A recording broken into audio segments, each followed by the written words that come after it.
Bienvenidos a un nuevo capítulo de las Petrocagadas de la semana. Esta semana tuvimos: Gustavo Petro habla de un enemigo interno y por tercera vez ataca la independencia del Banco de la República. La ministra de Minas, Irene Vélez, desmiente al ministro de Hacienda, Ocampo, después de que ésta la desmintiera por el tema de la exploración y explotación de hidrocarburos. La planadora del Pacto Histórico aprueba en primer debate las listas cerradas obligatorias, dándole así un duro golpe a la democracia colombiana. La ministra de Trabajo pone sobre la mesa la opción del control de precios. Y por tercera semana consecutiva, el precio del dólar alcanza un nuevo máximo histórico. Esta semana superó los 4.700 pesos. Al mismo tiempo que el Fondo Monetario Internacional prevé que Colombia liderará las tasas de desempleo en los próximos 4 años en Latinoamérica. Es un enemigo interno, representado por creencias, maneras de pensar, no simplemente por personas, que al final lo que producen en concreto es que no se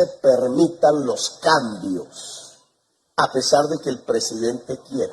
Fueron muchas las personas que al escuchar estas palabras pensaron de que el enemigo interno al que hacía referencia Gustavo Petro era el ministro Ocampo, pues es el único que le llevó la contraria tanto al presidente como a los demás ministros, pero luego sale Gustavo Petro y nos aclara quién es el enemigo interno. Pues en Twitter nos dejó bastante claro que el enemigo interno del que habla es la Constitución de Colombia. Pobrecito el señor presidente Gustavo Petro, la Constitución colombiana no lo deja hacer todos los cambios que él desea. Cierto es que ha crecido la tasa de interés, que mundialmente entonces tenemos una recesión a la vista y que la tasa de interés incrementada en Colombia servirá de correa de transmisión de la recesión mundial al interior de la economía colombiana. Y como pueden ver, ya empezó a culpar al Banco de la República de una posible recesión, diciendo que va a traer la recesión del mundo hacia nosotros con sus altas tasas de interés, y yo que pensaba que era culpa de su desastrosa reforma tributaria. Porque por supuesto es mucho más fácil culpar al que es considerado el mejor banco central de toda Latinoamérica y el número 14 del mundo que echarse la culpa a las nefastas políticas económicas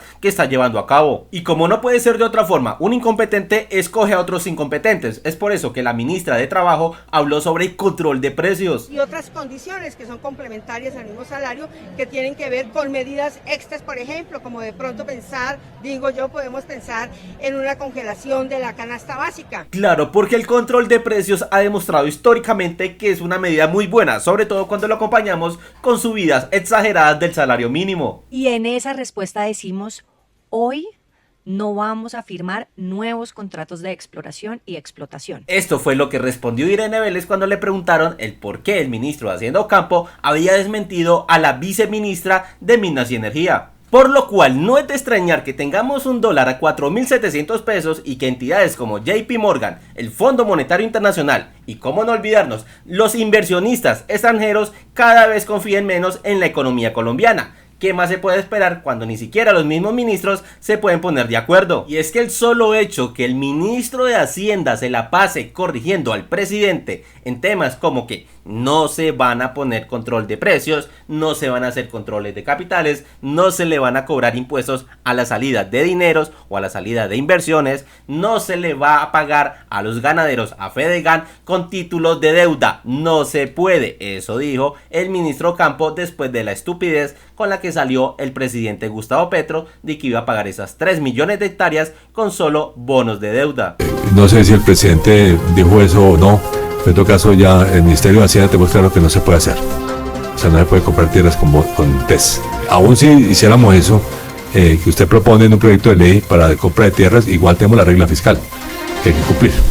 Hay que cumplir la regla fiscal, algo que cualquier economista debería saber, a lo que me lleva a preguntar, ¿será que a Petro le regalaron el título? Y mientras que los seguidores y defensores de Gustavo Petro están diciendo que el peso cada día vale menos, más por los factores internacionales y que Petro no tiene nada que ver, les informo que mientras que Colombia ayer perdió en su peso colombiano un 2,6% de su valor, o sea, casi que nos hicimos un 3% más pobres en un solo día, el resto de las monedas latinoamericanas se comportaron así. El real brasileño perdió un 1% de su valor, el peso argentino perdió un 0,06% de su valor, el peso mexicano perdió un 0,05% de su valor, el peso uruguayo perdió el 0,01% de su valor, el bolívar venezolano ni siquiera perdió valor, el sol peruano ganó un 0,5% de su valor. Y hablando de Rusia, porque es que dicen, es que la guerra de Rusia, el rublo ruso ayer ganó un 3,2% de su valor frente al dólar. Y algo similar se puede decir de la libra esterlina, el euro y demás divisas europeas, que mantuvieron o ganaron valor frente al dólar.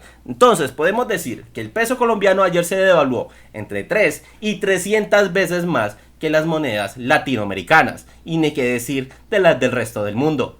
Y mientras que los colombianos que trabajamos y producimos estamos preocupados, los petristas están muy felices porque legalizaron la marihuana para uso recreativo. Y es que así es que los necesita el pacto histórico, que estén elevados, que estén trabados, que estén en otro mundo, para que no se den cuenta que lo están clavando cada día más y lo llevan directico a comer mierda. Bienvenidos al circo histórico, donde los payasos ni siquiera se ponen de acuerdo antes de hablar.